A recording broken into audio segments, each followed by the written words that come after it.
Ayan, Ayan. si Dr. Rainier Umali. Yung ating resident psychiatrist. Nandito sa Good Morning, Kuya. Oh, sabi ko kanina pag-uusapan natin yung ano, di ba? Basahin mo, Si Bal. Ako. Ako na lang parating bida. Charot. Nandito yung ano po natin yan? pa. Konti lang yan. Me, myself, and I. Parang Ano yun, parang I, me, mine. Kasi yung... Na character, yung narcissist. Maraming ganyan. And then yung ating mayor. Sometimes you're not aware. We always encounter them every day. Number one, sa traffic. Traffic? Yeah. Paano to? Drivers na palaging ako muna. How many of those kind of people magbibigay? Unahan tayo ng unahan. That is a narcissistic attitude. Diba?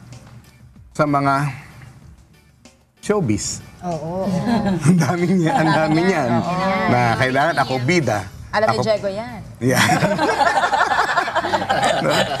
Kaya, kahit saan sa opisina, sa industry, no?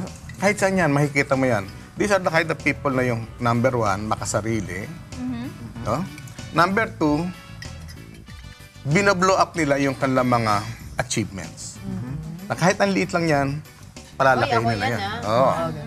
Ganyan, no? And ang pinakampangit, pag ito magiging yung narcissistic personality disorder, pag wala ka ng pakialam, kung yung personalidad mo, wala ka ng pakialam kung anong epekto sa kapwa. Oo, natatapakan mo na yung mga kasama mo. Pero di ba, Doc Rainier, minsan okay naman yon na parang sinasabi mo yon. Pero kailan mo sasabing parang borderline na parang Mali na to. Okay. Mali na to.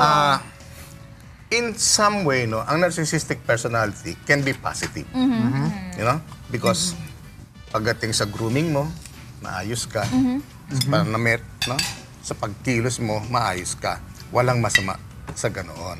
Pero yun nga, yung Rina, yung nagiging borderline, ang borderline yun is pag nakaka-apekto na, nakakapanakit ka na sa ibang tao. Paano ka kung halimbawa ikaw may kaibigan ka and that friend is very dear to you na ayaw mo siyang masaktan na nasabihin mo na gano'n yung ugali niya. How can paano magkakaroon ng intervention? Magbigay ka ng example na hindi niya alam siya yun. You know? Kunyari, si Rina, "Uy, Rina, alam mo siya narcissistic." Diba? May friend ako pero hindi ni-describe mo siya. Ano bang may sasuggest mo sa akin? Little by little, magkaka-realization yun. Mukhang ako yata yun, Pero di ba minsan may denial. Oo, Diba? may mga ganyan na tao Yeah. na they don't really know na ganun sila. Karamihan. pa doon sa story, di ba? Oo. Ay, alam mo. Karamihan. Hindi nila. Kaya nga, wag direct eh. Pag sinabihan mo, "Oy, Rina, alam mo, narcissistic ka, makasarili ka." Hindi. Kukontrahin ka agad doon. Pero pag nagbibigay ka ng third person, you know, mas naririla siya, sandali, ako yata yan. Paano alam mo yung ganito yung kaibigan ko dahil sa ganyang ugali niya, ganyan. Hindi niya alam, pinag-uusapan na siya, napapahiya na siya sa crowd. Ako nga yata, baka ako na rin napapahiya. Little by little, babaguhin yan. May question po ako. Paano siya nagde-develop? Yun ba yung pagkapagpapalaki ng mga parents sa amin? Kunwari, spoiled o laging gusto, bida ka, gusto ko bida ka. You are very, very right. Ganun siya. Yeah, upbringing talaga ang nagiging sanhe. Especially pag yung babae ka, no?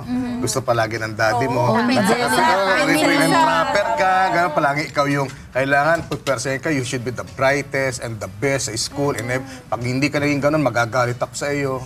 So basically, dapat pala hinay-hinay. Kasi minsan, ang parents, kaya naman, like ako, para hindi sila mabuli, sasabihin ko, ang pretty-pretty naman ang anak ko. Dapat pala hindi masyado. Kasi baka masobrang narcissistic naman. Yes, yes. Sala sa init, sala sa loob. Kailangan sa gitna ka lang, saktong Tsaka hindi pwede yung, pag sabi, "Mami, can you buy me this?" Okay. Hindi pwede ganun. Hindi pwede yan. Na lahat ng gusto niya, okay. Dapat reward system nga daw po no? Precisely. Kaya nga, di ba, parang kung tinuturo sa mga parents, maging mahal ka sa inyo, yung star system. Sa mga school, di ba, uso-uso yan. "Mommy, I got a star today," ganon-ganon. How can you use that to discipline your child? Operant conditioning. Pag nakakuha ka ng 1 star today, one small reward. Next time, 2 stars. Next time, 3 stars. Next time, 4 stars. Next time, 50 stars. By the time na umaabot ka doon sa 50th, habit mo na ang mag-perform, ang mag-aral, to do good, na-imbibe na sa'yo, na-condition na ang mind mo. Paano ganun din ang narcissism eh? Nakukondisyon ang mind mo to be narcissistic, to be makasarili eh. Especially kung ang parents, tinitrain ka na, you should win by all means. Patay na yan. Eh, Doc, paano mo naman, kung na-condition yung mind mo para maging narcissistic, may way ba na parang ibalik sa normal ang personality ng tao? Huli na ba ang lahat para magbago? Oo, paano Diba? ina-address? As like parang addiction din yan eh. That the person should have a desire to change. And sometimes by the time they, kumbaga parang desire to change, no? Meron ka na ng embarrassment, napahiya na.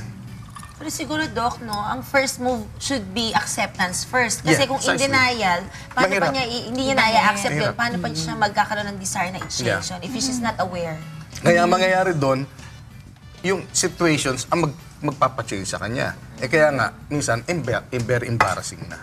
Ako, Doc, may tanong ako, saka curious din ako dun sa, ikaw bilang isang psychiatrist, no? I'm sure may mga pasyente ka nang na-encounter na ganito ang Yeah.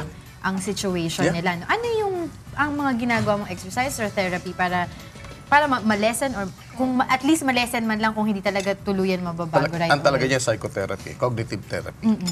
Ang ginagawa ko. Katulad ngayon, meron akong hinahawakan dalawang celebrity couple na ang naapektuhan niya sino ng yan? marriage. Wow! So, commercial ka pa. Kasi kailan po yung span of treatment? I mean, when do you start to see results po from the treatment, from the therapy? It may take years. Oh my God. Matagal. Because Because years of conditioning siya. yeah, how can you recondition a conditioned mind ng 20 years na? Then yun na yung way of living niya, no? Kaya mas mahirap, di ba, kung sa bahay, mas mahirap yung gumawa kaysa mag-destroy. Yes, Yes, yes. that's true. Kaya it will take years. Doc, na-curious lang ako din. Kasi parang may naalala ko nabasang article before na itong selfie generation daw, parang it creates parang mas maraming narcissistic people. yeah. Is that true? Yes. Yes. So dapat, para mo malalaman kung, kasi iba talaga, mahilig mag-selfie. How would you know that it's borderline na talaga na pag ba everyday nagsiselfie, that's Pag a sign? ang ano dyan, if I remember right, ang dictum, pag 30 selfies a day.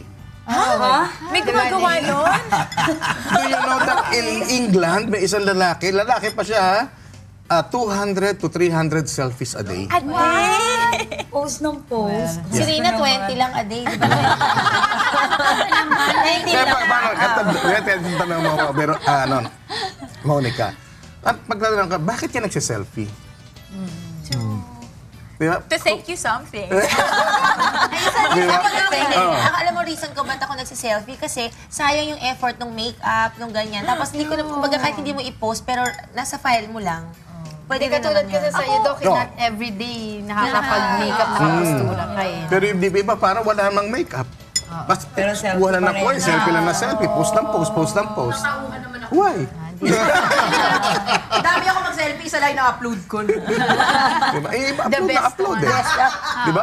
Kahit na minsan, napaka-bikini sila, Block mo na sa mag-upload social yan. media Ako yung pag iba. nagpo-post ako ng pictures, usually, para lang ma-update yung social media mo. Kasi syempre, yun nga yung purpose ng social media, di ba? may Para, followers. kaya may nagpo-follow sa'yo para makita nila kung ano rin yung ginagawa mo minsan. Yes. So, magiging question doon, Talia, why do you want to have followers?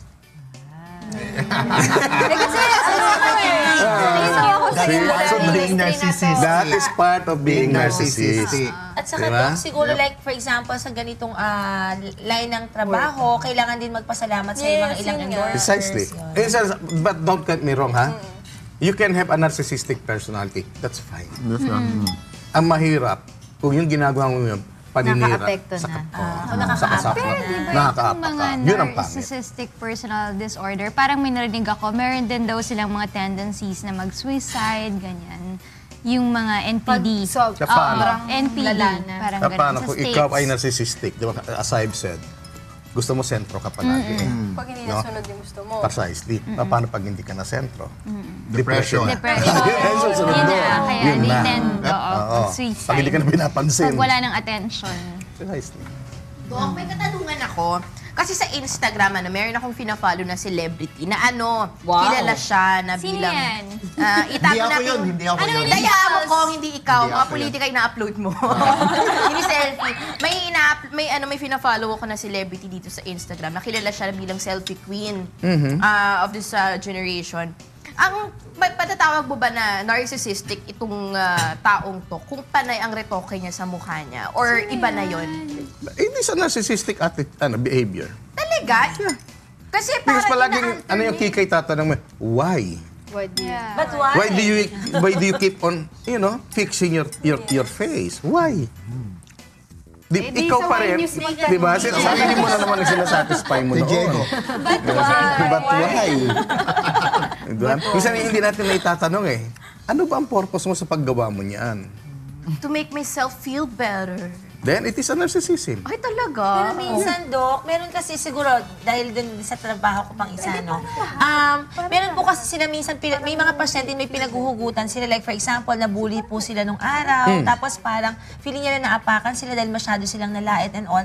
And then, kung kunyari kunyari dati, ang tinitira dahil yung complexion, sobrang itim. And then, nag-lighten up na po yung balat. Tapos, pag di-realize, ang dami nang bumabati sa kanya, mas maganda pala siya pag maputi. So, it tends to be addicting, parang ganon. So, yun po siguro yung reason why. Paano kaya nga sometimes din, ang narcissistic personality, parang yan yung sinasabi, it feel good personality.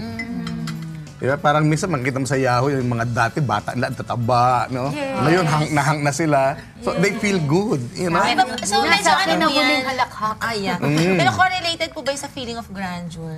Ay, hindi. Iba Hindi po, naman. Iba separate yun, na iba naman. yun, no? Pero parang pag grandiosity, not in touch with reality na yun. Oh. No? Hindi na totoo. Pero still, parang, di ba parang sa atin sa psych, ako si Jesus Christ. Kailan ka naman nag-Iso Kristo? Pero yun, that's grandiosity. Kaya sa mental, marami kang makikitang Kristo ron, marami kang makikitang artista. Sila daw yun. Sila yun. Oh, may mga ganyan niya ako si Jose Rizal. Di ba may ganun? O, Doc, saan ka naman pwedeng Yung mga ma-contact ni... narcissist. Joke lang, Rina. They can contact me sa 0999-592-9194 or they can go to Fatima College of Medicine. Nandun ako every Tuesday and Wednesday. Because I teach psychiatry. Sama na kaya ako Hindi na ngayon. kita Joke lang. Anong year ka? Tinanong ko anong year. Next question, please. 2000 po. Ayan. So, okay lang, basta hindi. Lahat naman ng bagay kung susobra masama. Definitely. Thank you so much kay Dr. welcome. Here, oh my. Thank you, Doc. Thank you. Thank you. Doc Sara. Kain, Rainy. Sarah.